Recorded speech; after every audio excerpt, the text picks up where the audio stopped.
안녕하십니까. 여러분의 취업과 이직을 위해 영상을 찍고 있는 리얼 취업 스타 이직의 곰돌이 아저씨입니다. 오늘 말씀드릴 내용은 메타버스 관련된 얘기인데, 메타버스 관련된 회사들이 요새 부진하고 있어요. 그 이유에 대해서 제 나름대로 한번 분석을 해서 설명을 드리고, 이게 이제 왜 이게 설명을 드리냐면, 뭐 자소서나 이력서, 뭐 아니면 경력기술서, 이런 걸 쓸 때, 막 기술에 대한 믿음, 막 이런 걸 엄청 이제 넣는 경우가 있거든요. 그런 거에 대해서 어떻게 생각을 해야 되는지 약간 밸런스를 맞춰보기 위해서 좀 말씀을 드릴게요. 이게 무슨 얘기냐면은, 특히 이공계 계통, 저도 이제 이공계 출신이지만, 이 기술을 굉장히 맹신하는 경우가 있어요. 굉장히 맹신을 해.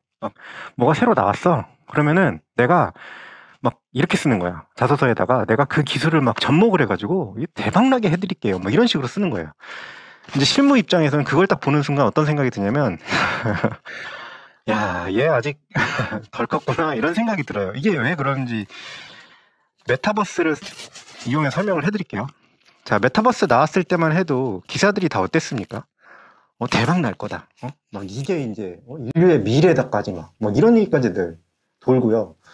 막 이제 메타가 이제 예전에 페이스북이었다가 이름을 바꿨잖아요. 메타로. 막 그러면서 막 물론 이제 우려를 표시하는 기사들도 있었지만 대부분은 막 메타로 바꿔서 막 그러니까 우리나라 이제 기자들 분들 중에 이제 수준이 높으신 분들도 있지만 좀 조금 떨어지는 분들은 메타가 발표한 내용만 그냥 갖다가 복붙해가지고 막 우리가 메타버스의 미래고 뭐 오큘러스 같은 그러니까 오큘러스는 아니지만 그런 것도 만들 거고 글래스도 가상현실에서 사람들이 생활을 하게 될 거고 그러면은 가상현실에 있는 부동산도 가격이 올라갈 거고 말이야 막 난리가 났었잖아요. 그죠? 난리가 났었어요. 근데 냉정하게 따져봐야 될 거는요. 시장은요 엄청나게 냉정한 곳이에요. 그러니까 여러분들을 기준으로 생각을 하면 돼요. 예를 들면 이런 거야. 메타버스라는 시스템이 있잖아요. 여러분들 이제 메타버스 게임을 해보신 분들은 제 의견에 동의를 안 하실 수도 있어요. 저는 메타버스 게임이라는 것 자체가 솔직히 약간 이런 생각이 들어요. 예를 들면 예전에 이제 디아블로2, 제가 예전에 이제 엄청 오래 했던 디아블로2 같은 경우에도 일종의 메타버스거든요. 거기에 이제 내가 아마존이든 바바리안이든 네크로맨서든 선택을 해서 그 캐릭터에 내가 몰입이 돼서 거기서 막 내가 막 쓰는 것 같은 느낌이 들었어. 저는 그랬어요. 좀 약간 옛날 사람이라 그런 건가? 아니면 그냥 뇌가 그렇게 착각을 하는 걸 수도 있어요. 막 몬스터를 잡는 것 같기도 하고. 그리고 디아블로2만이 아니라 지금 게임들도 다 마찬가지잖아요. 심지어 요새는 모바일 게임도 일종의 메타버스잖아요. 네.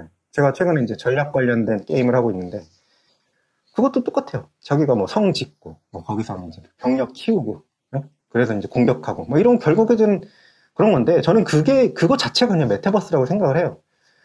이미 메타버스는 있었고 그리고 그거를 좀 더 몰입감이 있게 예를 들면 내 눈앞에 쫙 펼쳐지게 이런 것들을 해주겠다는 거였거든.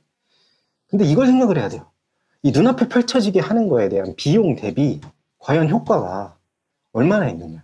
신기하죠. 처음에 신기하죠. 저도 그 유튜브로 몇 개 봤는데 진짜 신기하더라고. 신기해요. 근데 자 장비 60만 원이고요. 시스템 다 갖추는데 게임 한 20만 원 하고요.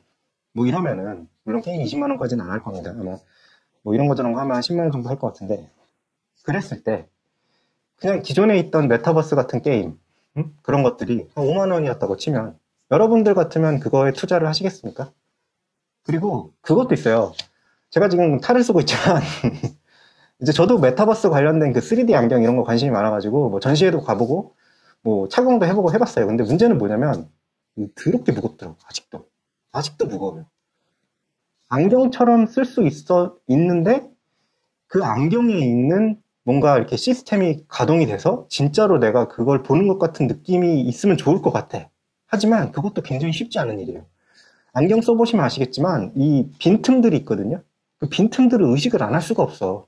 그럼 거기를 또 가려야 되거든.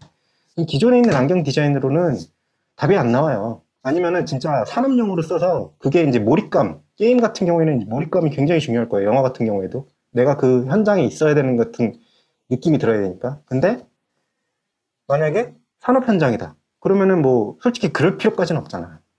내가 공장에서 뭔가 이렇게 수리를 하고 있는데 물어보려고 3D 안경을 통해서 정보를 전송하고 그 정보를 받은 그 엔지니어가 이렇게 하세요 라고 지시를 해주는 그런 시스템에서는 몰입감까지는 필요 없다고. 그러니까 제가 볼 때는 구글이나 이런 쪽들이 산업용으로 먼저 간 이유가 산업용은 약간 투자에 관대한 부분도 있었지만 제가 볼 때는 그 몰입감 부분에 있어서 좀 덜 필요로 하기 때문에 엔터테인먼트보다는 훨씬 덜 필요로 하기 때문에 그쪽으로 먼저 간 거라고 생각을 해요. 결과적으로 뭐냐면 내가 느끼는 효능 대비 이게 가격이 싸야 돼요. 모든 시장에서는. 저번에도 얘기했지만 서비스든 제품이든 적어도 2배. 그러니까 창업자나 회사를 경영하는 사람 입장에서는 내가 고객한테 2배의 가치를 주겠다라는 목표를 가지고, 내가 꼭 그럴 필요는 없지만 목표를 가지고 그거를 만들어내야지 고객들이 그래 그럼 살게 이렇게 해서 드는데, 메타버스에서 몰입감을 향상시키는 게 막 이렇게 눈에다가 막 껴가지고 막 이렇게 막 머리에다 뭐 칩을 딱 꽂아 그래가지고 뭐 그냥 뭐 촥 하면 뭐가 나와. 그러면은 솔직히 저는 할 수 있을 것 같아. 내 눈에서 막 뭔가 이렇게 컨택트 렌즈 같은 걸 끼면 막 쫙 펼쳐져. 근데 그러면은 할 수 있을 것 같아. 왜냐면 편하잖아요. 똑같잖아. 근데 지금은 어때요? 무겁고 불편하고 되게 많이 발전을 했는데도 불구하고 뭐 되게 호의적으로 평가하시는 유튜버 분들이 뭐라고 그러냐면 2-3시간도 쓰고 해도 불편하지 않다 이거거든요. 그 얘기는 뭐냐면 3시간이 넘어가면 불편하다는 얘기예요. 근데 디아블로 같은 경우에는 저는 뭐 밤새서도 해봤습니다. 밤새서 10시간 가까이 밤새서 불편하지 않아요. 크게. 물론 디아블로 3는 졸립니다. 자야 돼요. 그거는 그냥 게임을 못 만든 거고, 보통은 2D 같은 경우에는 이게 피로를 경감시킬 수 있는 뭔가 수단도 있고 벗어날 수도 있고 이러는데, 메타버스 3D 같은 경우에는 이게 막 안경 벗고 그러면 막 쉬어야 되고 이러고, 또 특징이 뭐냐면 3D 멀미를 심하게 느끼는 사람들이 있어요. 저 같은 경우에는 어떤 특정한 게임에는 되게 심하게 느끼고요. 어떤 게임에는 또 괜찮고 그러더라고. 저도 이제 FPS 같은 First Person Shooting, 그러니까 총 쏘는 게임 이런 거 되게 좋아하는데, 그 게임을 되게 좋아함에도 불구하고 멀미가 나서 못하는 게 있어요. 그렇게 되면 어떻게 되냐면 멀미가 나는 사람들한테는 못 팔잖아요. 그러면은 시장이 3분의 1 토막, 막 2분의 1 토막 이렇게 나는 거야. 근데 이거를 제가 볼 때는 그 메타 창업자분이 좀 너무 이렇게 공부만 하셨던 스타일인 것 같아. 그 비즈니스 모델만 고민하고 막 이랬다가 이제 메타 이런 게 나오니까 게임에 원래 있던 건데, 게이머들은 이미 알고 있었지. 저같이 이제 화랑방탕하게 살았던 사람들은 게임이 이미 메타버스인데 뭔 메타야? 이런 거였지.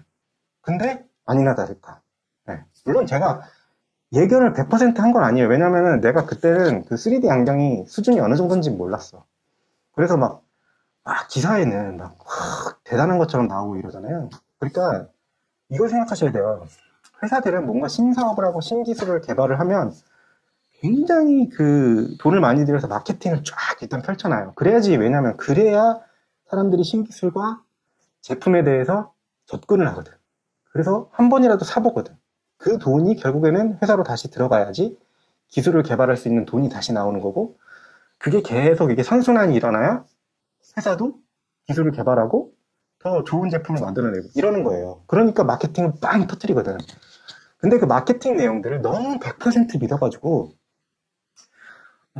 앞으로 메타버스가 펼쳐질 거고 이런 얘기를 자기가 상상의 나래를 펼쳐가지고 그 회사에서만 주장했던 내용들을 냉정하고 비판적으로 평가하지 않고 그렇게 써놓으면 약간 답답한 거야.